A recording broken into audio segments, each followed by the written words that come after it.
Et nous sommes en direct avec l'historienne et journaliste Sophie Bessis. Bonsoir. Alors évidemment, c'est la question que tout le monde se pose. La marge de manœuvre de Najla Bouden, quelle sera-t-elle, sachant que le président Kais Saied s'est octroyé les pleins pouvoirs? Écoutez, je crains plutôt que la marge de manœuvre de la nouvelle chef du gouvernement soit extrêmement réduite.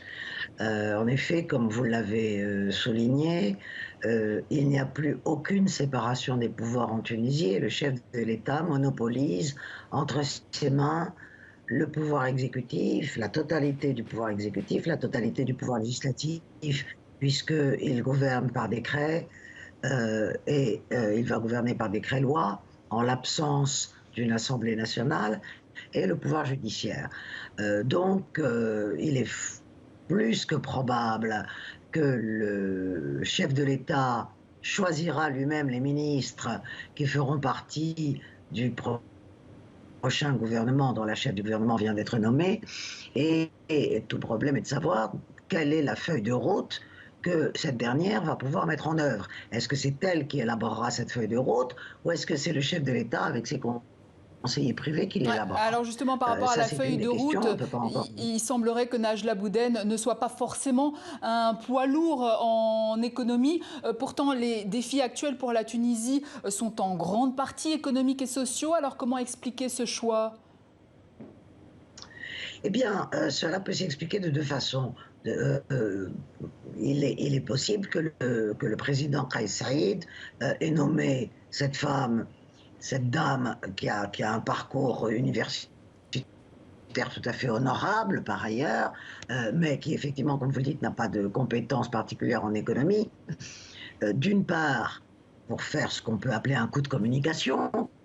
Quand même, c'est la première femme chef du gouvernement dans l'histoire du monde arabe, ce qui n'est pas négligeable. Donc c'est un excellent coup de communication. Et deuxièmement, également pour garder la haute main sur ceux qu'il considère comme un domaine régalien extrêmement élargi. Voilà. Maintenant, on va voir qui va être le prochain ou la prochaine ministre de l'économie, des finances, qui va mener la politique économique de la Tunisie. Il faudrait des gens extrêmement solides dans la mesure où ni le chef de l'État, ni la chef du gouvernement ne sont effectivement des spécialistes ou des personnalités très versées dans le domaine économique, à un moment, comme vous l'avez souligné, où la Tunisie a besoin d'un redressement très rapide.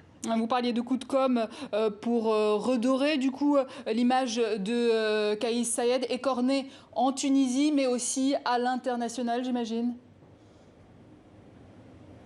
Oui, dans la mesure où, comme vous le savez, ou comme cela a été beaucoup dit, et justement, M. Kais Saied a eu, depuis son élection à la présidence de la République en octobre 2019, des positions extrêmement conservatrices en matière de statut des femmes, puisque l'année dernière, il a déclaré qu'il n'était pas question de remettre sur le tapis l'égalité successorale, dossier qui avait été rouvert par son prédécesseur.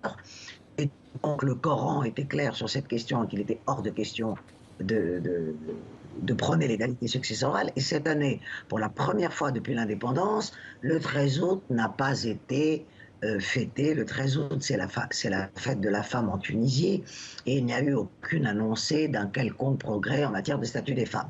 Donc jusqu'à présent, le chef de l'État a eu des positions extrêmement conservatrices en la matière, et donc le fait d'avoir nommé une femme à la tête du gouvernement, eh bien, est une façon aussi de redresser une image très dégradée sur ce plan.